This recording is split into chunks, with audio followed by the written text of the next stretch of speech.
Hello, চলো তোমাদের সাথে আজকে একটা রেসিপি শেয়ার করি। বাঙালি মানে হচ্ছে মাছপ্রেমী, আর ঘরে যদি থাকে কাতলা মাছ তাহলে তার কোনো কথাই নেই। তো চলো তো আজকে কী বানাচ্ছি দেখো। ভালো করে কাতলা মাছটাতে লবণ মাখিয়ে ভালো করে ভেজে তুলে নেব। আমি কোনো হলুদ দিইনি আজকে। তো তারপরে তেলের মধ্যেই গোটা গরম মশলা ফোড়ন দিয়ে দিলাম পেঁয়াজ বাটা, আদা বাটা, রসুন বাটা।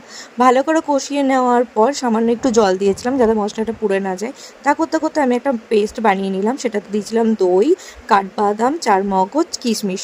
ভালো করে পেস্টটাকে করে নেওয়ার পর সেই পেস্টটা দেওয়ার পর ভালো করে কষিয়ে নিয়ে স্বাদ মতো লবণ, স্বাদ মতো চিনি দিয়ে ভালো করে মিক্সড করে নিলাম।